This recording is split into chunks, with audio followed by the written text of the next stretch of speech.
ಇರ್ತದೆ. ಇನ್ನು ಉಜ್ಜೀವನಲ್ಲಿರೋರಿಗೆಲ್ಲರಿಗೂ ಭಯಂಕರ ರೀತಿಯಲ್ಲಿ ಉಜ್ಜೀವನ ಆಗ್ಬೇಕು. ಇಲ್ಲಾಂದ್ರೆ ಹಾಡು ಚೆನ್ನಾಗಿ ಹಾಡೋರು ಇನ್ನು ಹೆಂಗ್ ಆಡ್ತಾರೆ ಅಂತ ಹಂಗ ಆಡ್ತಾರೆ. ಆದ್ರೆ ಅವರ ಜೀವನ ನೋಡುವಾಗ ದೇವರಿಗೆ ಇಷ್ಟ ಬಂದಂಗೆ ಇರಲ್ಲ. ಅವರ ಸ್ವಂತ ಇಚ್ಛೆ ಅಂತ ಇರ್ತದೆ, ಅವ್ರ ಸ್ವಂತ ಇಷ್ಟದಂತೆ ಇರ್ತದೆ.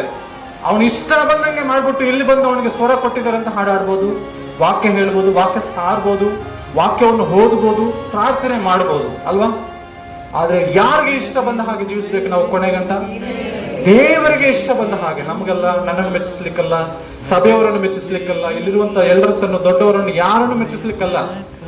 ದೇವರಿದ್ದಾನೆ ಅನ್ನೋದನ್ನು ನಾವು ನೋಡ್ಕೋಬೇಕು. ದೇವರಿದ್ದಾನೆ ಅಂತಂದ್ರೆ ನಿಮ್ಗೆ ಭಯ ಇದೆ ಅಂತಂದ್ರೆ 100% ಎಲ್ಲ ನೀವು ಕರೆಕ್ಟ್ ಆಗಿದ್ದೀರಾ ಅಂತ ಅರ್ಥ. ದೇವರಿದ್ದಾನೆ ಅಂದ್ರೂ ಕೂಡ ಭಯ ಇಲ್ಲ ಅಂತಂದ್ರೆ ನಾವು 100% ದೇವರಿಗಿಂತ ದೂರ ಇದೀವಿ ಅಂತ ಅರ್ಥ. ಅದರಿಂದ ನಾವು ದೇವರಿಗೆ ಮೆಚ್ಚುಗೆ ಆಗಿರುವಂತ ಬದುಕನ್ನು ನಾವು ಬದುಕಬೇಕು. ಸುಮ್ಮನೆ ಅಲ್ಲ ನಮ್ಮ ಜೀವನ ಅಲ್ವಾ. ಇವಾಗ ಎಲ್ಲರಿಗೂ ದೇವರು ಕೆಲಸ ಕೊಟ್ಟಿದ್ದಾರೆ. ಇಲ್ಲಿ ಏನೇ ಕೊಟ್ಟಿರೋದು ನಿಮಗೆ? ಬದುಕೋಕೆ. ಯಾವ ಒಂದು ತಪ್ಪು ಮಾಡದೆ ನಿಮ್ಮ ಸ್ವಂತ ಕೈಯಿಂದ ನೀವು ದುಡಿದು ಎಲ್ಲರಿಗೂ ನ್ಯಾಯಬದ್ಧವಾಗಿ ನೀವು ಬದುಕಬೇಕು, ಎಲ್ಲರ ಮುಂದೆ ಸಾಕ್ಷಿಗಳಾಗಿ ಇರ್ಬೇಕಂತ. ಇವಾಗ ಕಳ್ಳನಿಗೆ ಕೆಲಸ ಇದೆಯಾ? ಅವನೇನ್ ಮಾಡ್ತಾನೆ? ಕಳ್ತನ ಮಾಡ್ತಾನೆ. ಈ ಮನೆಗೆ ಹೋಗ್ತಾನೆ, ಆ ಮನೆಗೆ ಹೋಗ್ತಾನೆ, ಏನೆಲ್ಲ ಮನೆಗೆ ಹೋಗ್ತಾನೆ, ಕಳ್ತನ ಮಾಡಿ ದುಡ್ಡು ತಿಂತಾನೆ. ಇವಾಗ ಅವನು ಕೂಡ ಕೆಲಸ ಹುಡ್ಕೊಂಡು ಕೆಲಸ ಮಾಡ್ಕೋಬೋದಾ? ಮಾಡ್ಕೋಬಹುದು. ಆದ್ರೆ ಅವನ ಸ್ವಭಾವ ಏನಾಯ್ತಲ್ಲಿ? ಅವನು ದುಡ್ದು ತಿನ್ನೋದಕ್ಕೆ ಇಷ್ಟ ಇಲ್ಲ. ಅವನೇನ್ ಮಾಡ್ತಾನೆ? ಅದಕ್ಕೆ ಹೇಗಂದ್ರೆ ಮಾಡಿ ಬದುಕ್ತಾನೆ. ಇವಾಗ ಇಲ್ಲಿ ಇಬ್ಬರನ್ನು ಕಂಪೇರ್ ಮಾಡುವಾಗ ನಾವೇನಂತ ಹೇಳ್ತೀವಿ? ಯಾರು ಇಲ್ಲಿ ಕಳ್ಳರು ಅಂತಂದ್ರೆ ಕಳ್ಳನೇ ಕಳ್ಳ, ನಾವು ಮಾತ್ರ ಒಳ್ಳೆಯವರು ಅಂತ ಹೇಳ್ತೀವಿ ಅಲ್ವಾ. ಇದು ಫೈನಲ್. ಇದೇ ತರನೇ ಎಲ್ಲ ಮನುಷ್ಯರಿಗೆ ಲೋಕದಲ್ಲಿ ಜೀವ ಕೊಟ್ಟಿದ್ದಾರೆ ದೇವರು.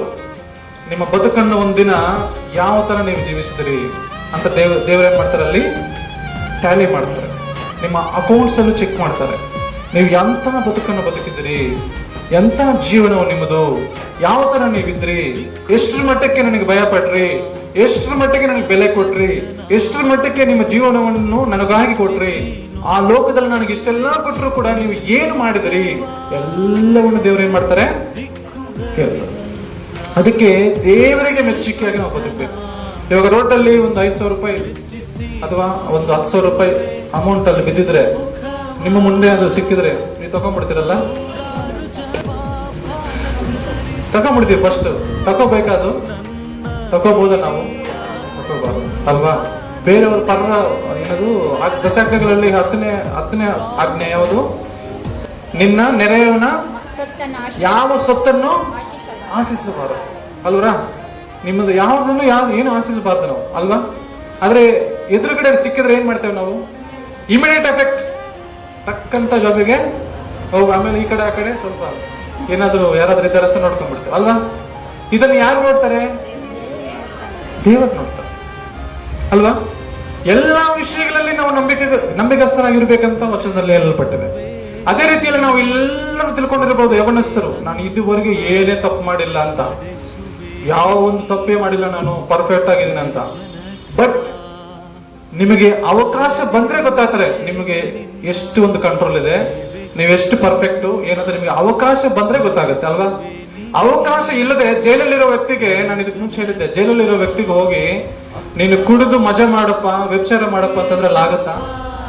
ಅಲ್ಲಾಗಲ್ಲ. ಅವನು ಅಲ್ಲಿ ಒಂದು ರೂಮ್ ಅಲ್ಲಿ ಲಾಕ್ ಆಗಿ ಕಂಟ್ರೋಲ್ ಅಲ್ಲಿ ಇಟ್ಟಿದ್ದಾರೆ ಅವನನ್ನು. ಅವನು ಏನು ಮಾಡಕ್ಕೆ ಅವನಿಗೆ ಫ್ರೀಡಮ್ ಇಲ್ಲ.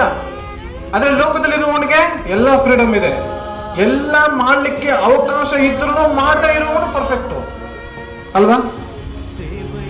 ನನಗೆ ಅವಕಾಶನೇ ಇನ್ನೊಂದಕ್ಕೆ ಬಂದೇ ಇಲ್ಲ, ನಾನು ಪರ್ಫೆಕ್ಟ್ ಅಂತ ತಿಳ್ಕೊಂಡ್ಬಿಟ್ರೆ ಅದಲ್ಲ.